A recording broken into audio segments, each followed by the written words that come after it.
Good morning. So today I am in Estella. I think it's like 11:05. I got here about, I don't know, 15 minutes ago. This is a little cafe that's in front of my hostel, which looks like it's gonna be amazing. I don't know if you all can see it. It looks like it's a beautiful town. They have stores. I can't believe it. Please forgive me. I just finished doing like 23 kilometers. I don't know how many miles that is right now, and I just came in. I was really wanting food, but they just have breakfast because it's not time. I think the church just started. I'm hoping to get a mass today. There was a beautiful mass yesterday. I just haven't been appropriately dressed in the evenings and just been really tired, but I hope to get to it today. When my sister, who's very Catholic, tells me, the masses might be extraordinary, and they were yesterday. That I peeked in for a little bit. They were extraordinary. I don't know if you saw my café con leche. I don't know if y'all can see it because I can't turn my thing. There's my backpack. So I don't know what day I live. So I think it's Friday. I think it's Sunday. I think Sunday, and so I think that I got here last Sunday. I'm not sure. So yesterday, but Puente de Reina, and I always want to call it Puerto, and it's not a port, it's Puente as in a bridge. Puente de Reina was beautiful. It was beautiful. It was a beautiful town. It was very festive, as you all saw maybe in the videos that I've uploaded. It was really pretty. The trek there was also kind of heavy duty. It's not as bad as the first time. But the treks are tracks and they're difficult, and today it was flatter and not flat, but it was still very hilly, and so Puerto Reina was good. At the end there was a lot of like river walk as you went down, so that was hard to do because I'm scared to fall. I'm really taking care of my little shoesies and my little feetsies and all that, and so that I won't fall, because I can't afford to have any type of blisters or injuries or whatever. There was a little town that I passed through, and there was like I don't know, 4 peregrinos like all taped up in their feetsies and stuff. So I'm just very blessed that my feetsies have really chugged along and have endured, so that's great. I think I already showed you that. So I'm here in Estelle. I leave like at 5:30 in the morning, which is great, and I'm getting really good pace.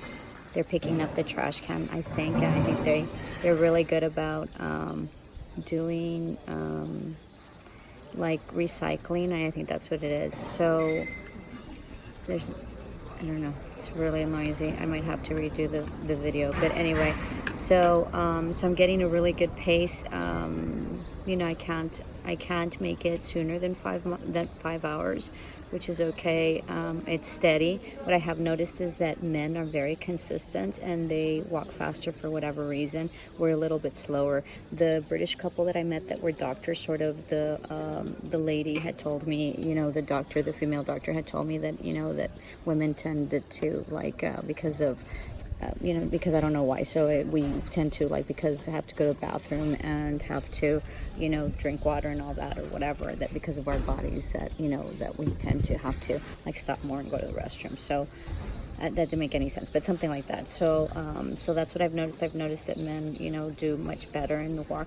Not much better, but they're more consistent and they're a faster pace. So it doesn't matter. I'm trying to beat the heat. As you all know, I'm from the desert. We're from the desert, so 100. We know what it's like to be hot and to be at 100-degree weather. That's really what our summers are. But to be 100-degree weathers and to be, trekking is just horrendous. So I try to make it as fast as I can and be, in the towns by 10, 11, latest 12. So today I came in, I think it was close to 76. It felt a little hotter. Yesterday I went into Puente Reina. I think it was like 90 and it was like 11. It was really hot. So I'm careful to make sure that that I get in really quick. So I'd rather do the morning. The morning was beautiful. It is incredible countryside. It looks a lot like the Mexican villages, which is one of the videos I mentioned. But we're very integrated. As I do my trek, all I can think about is the conquista. As I've done road trips in the United States, because I do quite a bit of road trips, is just I've always wondered how the Spaniards went over there and then just like, just chugged along and nothingness. And so now I see a lot of similarities and a lot of I guess foundation that we have and history that we have, and I really am not a history buff, and maybe I should look into it, because there's apparently very deep roots that Mexicans have that are consistent with this, and and I can see it, so that's very interesting, and that's all I'm thinking about. I'm just thinking about the conquistadores as I come in.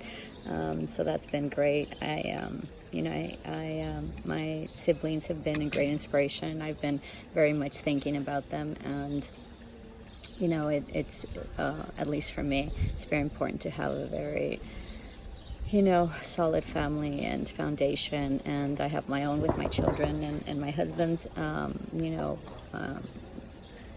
Gordon's been great, and so, but principally it's been very interesting that I have reflected on my siblings, and I am who I am because of them, and so they all have contributed one way or another to my life, and I've been reflecting on them and how they really have, through them, and I'm one of the youngest ones, can you imagine, and I'm old, so they really have sustained and given me a foundation that allows me to just be daring and free, and to be able to be here in the middle of nowhere across the globe and trek and have the courage to do so because of their inspiration and because of the backbone that they've given me and the foundation that they have given me. So I have truly sort of I've always loved them, but I think that I so much appreciate them better now. Let's see if you can see the little village, because I think they gave me great courage, especially the first day that I almost died. Interesting as well, Courtney, I think is her name. Remember that I'm really bad at names. The one in Washington, D.C., and she comes out in the video as we're leaving in Pamplona. She didn't take the Napoleon route. She took the other route, and she felt the same way. She said that she felt she was going to die, and that when she completely ran out of water. She didn't have any water, and that when she got to that fountain that she drank water, it wasn't supposed, it wasn't treated water, and it wasn't, I don't know what you call it. It wasn't good water, but she drank it anyway. And she said that she almost died. Interesting. They say that that the other route that everybody takes, the other route, that they close it off in the winter because it's so hard, and everybody tells me, oh, you took the easy route. I'm like, I don't know that it's the easy route. So the people that have taken my route, and obviously there's other people that have taken it, had the same experience, and I did. So that was very comforting for me, because I really thought about it later, and I'm like, well, maybe I'm exaggerating, and maybe it wasn't that bad, but it was very bad. So that's exactly what she said. So it's been beautiful. It's been an incredible experience. I'm getting my pace. I'm hoping to get to half point. My older brother said, what's half points? And I thought it was 15 days, but it really isn't. It's sort of like 17. So I think I'm barely like at day 5. My daughter tells me, you can't give up. You've only been there 4 days, which seems like, such a long time. As I walk, the last 2 hours of my walk are always very difficult, and I start getting really tired. They're not difficult because it's an easier once you start hitting the villages, because they're usually down slopes and then you enter the village through the back. But it's very interesting what your body feels and what it is. So my legs start hurting a lot. My knee, I have a somewhat of a little bad knee, and although I have a great body, it functions incredibly, and it's always sustained me, and it's and I've been very grateful because, it does what it's supposed to do. And so I'm just very, very grateful for my body. So I'm very tired by the time I get here. My hips start hurting, which is very interesting, and my legs are really, really hurting. The weight of the backpack sort of sits on my like waist and my hips, so I think that's what it is as well. It's interesting because I can feel anything that moves inside my backpack. So if it's not set the way it was set initially, then I can feel everything. So it's interesting how you start feeling that.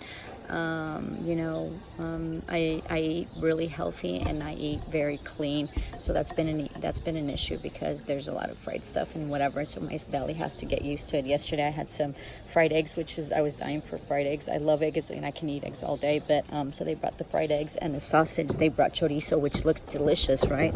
And then they brought like bacon, and the bacon was so greasy. It was delicious, but it had like grease on top, so I ate like half my chorizo and then a little bit of the bacon, and it was like really settling in. It was delicious, but I just don't eat that way, so I have to be very careful. And so when the waitress came in, she's like, "What? ¿Qué pasó con el chorizo? Que no te lo comes?" And I said, "Es que mañana me toca mucha caminata y no quiero que me caiga pesado." I told her, "Well, it's because tomorrow I walk a lot and I don't want it to be heavy on me." She's like, "I understand." And she told me, "Buen camino." It's very powerful that when you're walking by, and it's very encouraging that, you know, I guess you just look at me, and so, you know, people, you know, say good morning, good afternoon, and they say buen camino, and so it's very encouraging on that sense. There is huge respect for the walk, and now I understand why. There was yesterday that we saw this gentleman there in Puente, Reina, or this morning, very early in the morning. And so as we were going, because I was going with the group, which thank God, so there's a lot of pilgrims now, so I feel very safe, and it's great, and it's a great camaraderie. And so today I bumped into, you'll see I think some South Koreans and Taiwanese, and then of course Andy from Seattle, and then a couple of ladies that I had seen, but yesterday I met. And so it was really early in the morning, and so he sort of, you know, said buen camino, and he sort of did like a reverence type deal, you know, like revering. It was very, very interesting. It was very impactful, and it was very spiritual, and it was very like blessed, you know, because in the end this is a very spiritual journey. So so that's sort of my tidbit. I have no idea where I'm going tomorrow. You know, my family usually briefs me, so I can't wait for my hotel, go and shower, and then maybe have a really good meal, since they're only serving breakfast right now, and I think they'll be start serving lunch in an hour. So see you hopefully tomorrow in a couple of 2 days. I hope you've enjoyed the videos. Pamplona was very interesting. In that video there was sort of like a protest, and we are going through Basque country, and you all need to read up on it. I don't wish to discuss that in YouTube, but there is some I think extremists in Spain, and one of my students, most of them who are veterans, he said, you have to be very careful when you're in Spain. And so there's a lot of police presence, and there was that protest, and I have no idea what it said. And so I told the waiter, what is that? And he said, oh, they're Basque, they're crazy, they're they're old or whatever, but so I don't know what that meant, and so I just don't know, but it was interesting to see. And then apparently they had some sort of festival that I don't know what it was, but it was very interesting, and of course all the music is great, and there's music everywhere, and everybody dances and everybody sings, and so it's a great time. One of my older brothers, Alejandro, told me, you're going to go with a bunch of bohemians, I think I've mentioned this before, so there's a bunch of bohemios, and so it is, and everybody has their own reason why they're coming. So many blessings, and buen camino. Our camino is not just me, but it's about your life and your life journey. So buen camino. Ciao.